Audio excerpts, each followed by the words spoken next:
ಇದು ವಿಚಿತ್ರ ಆದರೂ ಸತ್ಯ. ಹಲೋ ಫ್ರೆಂಡ್ಸ್, ಕೆಲವೊಂದು ನಮ್ಮ ಪ್ರಕೃತಿಯಲ್ಲಿ ಹುಲ್ಲುಗಳಿವೆ, ಅದು ಕತ್ತಿಗಿಂತಲೂ ಹರಿತವಾಗಿದೆ ಅಂದರೆ ನೀವು ನಂಬ್ತೀರಾ?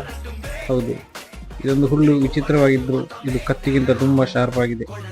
ನೋಡೋಕೆ ಸಾಮಾನ್ಯ ಹುಲ್ಲಿನ ಥರ ಕಂಡರೂ ಕೂಡ ಇದು ಕತ್ತಿಗಿಂತ ತುಂಬ ಶಾರ್ಪ್ ಆಗಿದೆ. ಬರಿಗೆಯಲ್ಲಿ ಎಳೆದ್ರೆ ರಕ್ತ ಹೋಗುವುದಂತೂ ಗೊತ್ತೇ ಆಗಲ್ಲ. ಸಾಮಾನ್ಯವಾಗಿ ಇದು ಗುಡ್ಡಗಾಡು ಪ್ರದೇಶಗಳಲ್ಲಿ ಹೆಚ್ಚಾಗಿ ಕಾಣಸಿಗುತ್ತದೆ. ಇದರ ಬಗ್ಗೆ ನಿಮಗೆ ತಿಳಿದಿದೆ? ಕಮೆಂಟ್ ಮೂಲಕ ತಿಳಿಸಿ.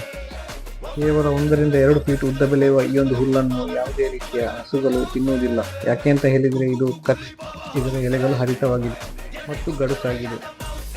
ಇಂತಹ ವಿಚಿತ್ರ ಮಾಹಿತಿಗಳು ಹಲವಾರು ಇದೆ. ಕೆಲಸದ ಬಿಡುವಿನ ಸಮಯದಲ್ಲಿ ಈ ಥರ ಟ್ರೆಕ್ಕಿಂಗ್ ಮಾಡಿ ನಮ್ಮ ಪರಿಸರದಲ್ಲಿರುವ ಎಲ್ಲ ವಿಚಿತ್ರ ಮಾಹಿತಿಗಳನ್ನು ನಿಮಗಾಗಿ ನಾನು ಈ ಚಾನಲ್ ಮೂಲಕ ತರುತ್ತೇನೆ ಅಂತ ತಿಳಿಸುತ್ತಾ, ನಿಮಗೆ ಈ ಕಂಟೆಂಟ್ ಇಷ್ಟವಾಗಿದ್ದರೆ ಲೈಕ್ ಮತ್ತು ಸಬ್ಸ್ಕ್ರೈಬ್ ಮಾಡೋದನ್ನು ಮರಿಬೇಡಿ. Thank you so much.